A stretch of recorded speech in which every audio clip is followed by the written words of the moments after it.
ڕۆژیەکی ئایار کۆمەڵی دادگەری کوردستان لەسەر پێشنیازی سەرۆکی کۆمەڵ و لە کۆبوونەوەی گشتەی حیزبدا بڕیاریدا بە دەستلەکارکێشانەوەی سەرجەم نوێنەرانی کۆمەڵ لە پەرلەمانی کوردستان و ئەنجومەنی پارێزگاکان و حکوومەتی خۆزایی سلێمانی. ئەندامانی سەرکردایەتی کۆمەڵیش ئەم بڕیارە بە گرنگ و کاریگەر و لە جێخۆی ناودەبەن.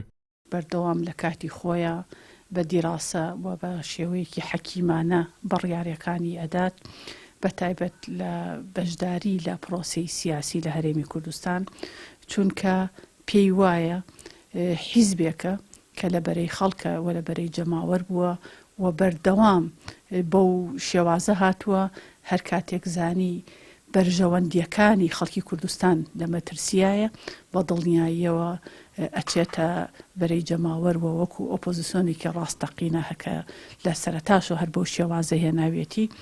لای خۆشیەوە چاودێرێکی سیاسی دەڵێت دەست هەڵگرتن لەو پلە و پۆستانە هەڵوێستی باشن و لە جێخۆیدان و جێگەی دەستخۆشین. پێشی وایە دەسەڵاتی سیاسی و دوو حیزبی دەسەڵات لە کوردستان بۆ مکیازی سیاسی خۆیان بەکاری دەهێنن.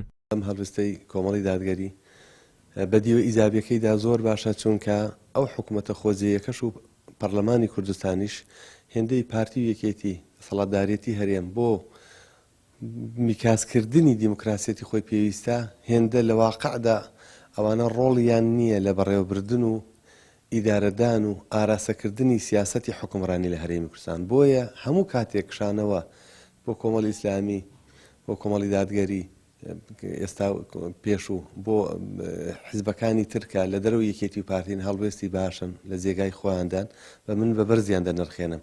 ئێمە هەڵوێستەکەمان بۆچی ئەنجومەنی پارێزگاکانیشمان تێخستۆ بەڕاستی دەبێت فشار بکرێت.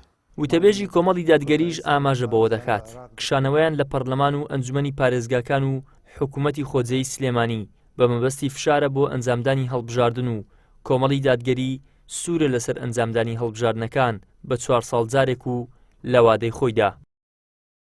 ئیدریس محەممەد، کەناڵی ئاسمانی پەیام، هەولێر.